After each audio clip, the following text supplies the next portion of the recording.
इस वीडियो के अंदर मैं एक्सप्लेन करने जा रहा हूँ battle through the wind season से एपिसोड 114 के सेकंड पार्ट को नोल की अकॉर्डिंग। तो चलिए बिना टाइम जाए के आज की वीडियो को स्टार्ट करते हैं। जैसा कि लास्ट वीडियो में हमने देखा था कि जॉन और प्रोटेक्टर रू की खतरनाक फाइट स्टार्ट हो जाती है और साथ में जॉन स्काईफायर 3 मिस्टीरियस चेंजेस के 2 चेंजेस को भी यूज करता है। इस वजह से प्रोटेक्टर रू काफी शॉक हो जाता है। अब यहाँ से नेक्स्ट पार्ट की स्टार्टिंग होती है। तो जॉन स्काईफायर 3 मिस्टीरियस चेंज के 3rd चेंज को भी यूज कर देता है। इस वजह से उसका जो स्ट्रेंथ होता है वो काफी बढ़ जाता है, लेकिन उसकी जो बॉडी होती है वो काफी हॉट हो जाती है। साथ में जॉन के बाल भी हो जाते हैं और तभी जॉन खुद से कहते हैं तांगजेन ने बेशक ठीक कहा था कि तब तक लास्ट चेन को यूज मत करना जब तक कोई सीरियस कंडीशन न हो। तो जॉन की इस पावर को देखकर प्रोटेक्टर रू काफी डर जाता है और जॉन अभी के लिए डाउजोंग के 7 स्टार की पीक पर पहुंच चुका है। तो टियानहुआ जुनजे और टियान शुआंगजी भी हैरान हो जाते हैं। तो जॉन प्रोटेक्टर रू से कहता है बुड्ढे कही के मैंने तुझे ऑलरेडी कहा है कि तुम्हें आज भागने का मौका नसीब नहीं होगा, मैं तुझे मारकर ही रहूंगा। और जॉन प्रोटेक्टर रू पर अटैक करता है। तो प्रोटेक्टर रू कहता है लड़के तुम बहुत ही एरोगेंट हो। तो जॉन के अटैक से प्रोटेक्टर रू पीछे की तरफ पुश हो जाता है। तो प्रोटेक्टर वो अपने मन में कहता है इस सीक्रेट टेक्निक को यूज करने के बाद इस लड़के की फ्लैंक स्पीड बहुत ही फास्ट हो चुकी है, इवन कि मैं भी अब इसे फॉलो नहीं कर सकता हूँ। और प्रोटेक्टर वो मजीद बोलता है आज मैं तुझे जरूर पकड़ूंगा क्योंकि मैंने याओचिन जैसे के बंदे को पकड़ा था।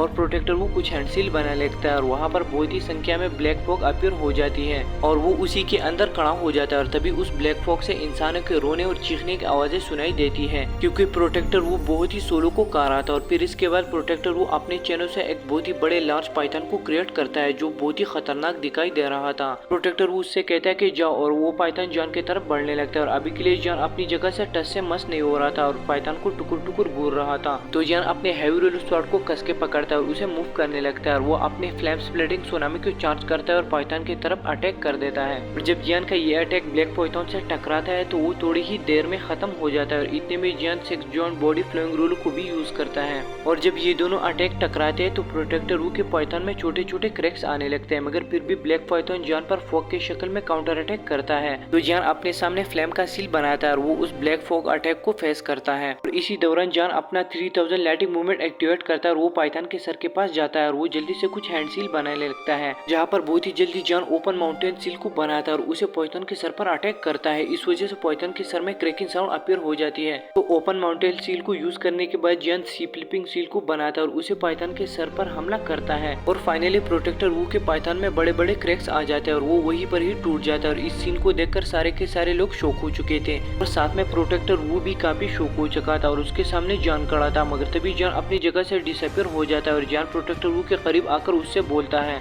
ये अटैक मेरे टीचर के लिए है। और जॉन अपना एंग्री बुद्धा लोड से प्रोटेक्टर रू पर अटैक करता है और तभी वहाँ पर एक बहुत ही बड़ा एनर्जी का ब्लास्ट होता है। और इस सिचुएशन को देखकर आइसरो वैली के सारे लोग डर के मारे सिसक रहे थे क्योंकि एक 2 स्टार डाउजोंग ने 8 स्टार डाउजोंग को फेल दिया, वो भी 5 मिनट में। और जो टियानशे था वो फायर वेव से दूर जाकर खड़ा हो जाता है और वो आइसरो वैली के एल्डर्स के आंखों में देखने लगता है और उसे भी फाइनली जॉन की ताकत का अंदाजा हो चुका था। हालांकि हमारा टर्की एज में भले छोटा है लेकिन टुकाई करते वक्त ये सभी का बाप है। और जब एल्डर यीजोंग जॉन के इस कारनामे को देखता है तो वो कहता है आज मुझे पता चला कि जिनलेन क्यों इस लड़की के पीछे पागल हुई है। और जो हेवली फ्लेम्स के फायर वेव्स थे वो खत्म हो जाते और हम प्रोटेक्टर रू को देखते हैं जिसके हालात करंटली बहुत ही खराब हो चुके थे। और जब प्रोटेक्टर रू को लोग देखते हैं तो वो सारे के सारे चपड़ चपड़ करने लगते और कहते हैं कि ये तो एक स्पिरिचुअल बॉडी है, ये हॉल ऑफ सोल बहुत ही अजीब है। इवन के हॉल ऑफ सोल के प्रोटेक्टर भी स्पिरिचुअल बॉडीज है। तो ये बातें सुनकर प्रोटेक्टर रू काफी खपा हो जाता है लेकिन वो कुछ कर नहीं सकता था। तो प्रोटेक्टर रू जॉन की तरफ देखकर कहता है इस लड़के में बेशक कुछ तो एबिलिटी है जो ये 2 बार हॉल में एंटर हो चुका है। और वो अपना हाथ क्लेंच करता है क्योंकि उसने कभी एक्सपेक्ट नहीं किया था कि जॉन के हाथों वो हारेगा। प्रोटेक्टर रू वहाँ से भागने लगता है और खुद से कहता है कि मुझे जल्दी से जल्दी जाना चाहिए और वहाँ न्यूज देने हैं ताकि हॉल ऑफ सोल से कुछ एक्सपर्ट आ जाए जल्दी से। तो जॉन एक बार फिर से अपनी जगह से डिसअपीयर हो जाता है। वो प्रोटेक्टर रू के करीब आकर उससे कहता है तुम हॉल ऑफ सोल वाली कमीने जब एक बार अपना ये ब्लैक फॉग खोते हो तो फिर तुम लोगों का मिसाल ऐसा है जैसा कि एक टाइगर हो और उसके पंजे न हो। तो जॉन अपना हेवली फ्लेम का पावरफुल फेस प्रोटेक्टर रू में जड़ देता है। इस वजह से वो दर्द की शिद्दत से चिल्लाता है। प्रोटेक्टर रू अपने लास्ट उम्मीद टियानशे से कहता है एल्डर टियानशे प्लीज मेरी हेल्प करो। और जब जॉन दूसरा पीस प्रोटेक्टर रू में मारने वाला होता है तो तुरंत वहाँ पर टियानशे अपीयर हो जाता है और वो जॉन से कहता है लड़की इतनी किलिंग आवर की क्या जरूरत है।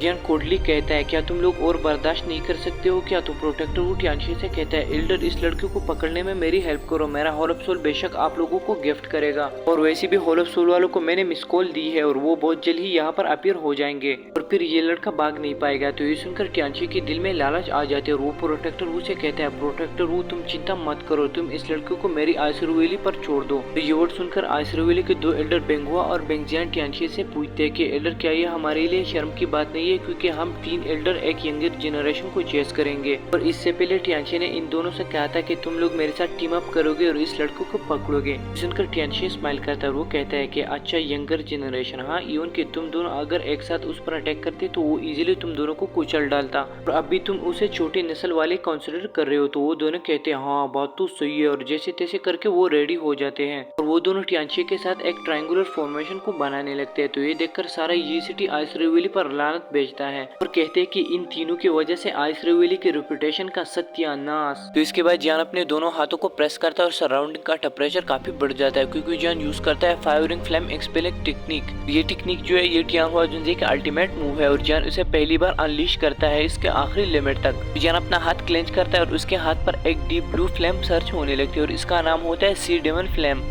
और ये 20 फ्लेम एक बहुत ही बड़ी डीप फायर वुल्फ में ट्रांसफॉर्म हो जाते हैं। और इसके बाद जान फिर से कुछ हैंडसील बनाने लगते हैं और फिर से जान के हाथ पर एक व्हाइट फ्लेम अपीयर हो जाती है और ये बोन चिलिंग फ्लेम नहीं है और वो व्हाइट फ्लेम से एक लिपर्ड बन जाता है। तो जान के सामने फायर वुल्फ और लिपर्ड खड़े हो जाते हैं और टियानशी का ग्रुप इन्हें देखकर काफी सरप्राइज हो जाता है। और आखिर में जान हेवनली फ्लेम के लायन, ड्रैगन और टाइगर को क्रिएट करता है। तो ये देखकर टियानशी काफी खुश हो जाते हैं और वो कहते हैं कि इस लड़के ने तो इसे इस स्टेज तक प्रैक्टिस किया है, ये रियली अनएक्सपेक्टेड है। तो गाइज इसके बाद ये वीडियो पे होती है खत्म। अगर आपको ये वीडियो पसंद है तो प्लीज वीडियो को लाइक कीजिए और साथ में अगर आपको मेरी एक्सप्लेनेशन अच्छी लगती है तो प्लीज चैनल को भी सब्सक्राइब कीजिए। मैं मिलता हूँ आपसे नेक्स्ट वाली वीडियो में, तब तक आप अपना बहुत बहुत ख्याल रखें। Thank you so much.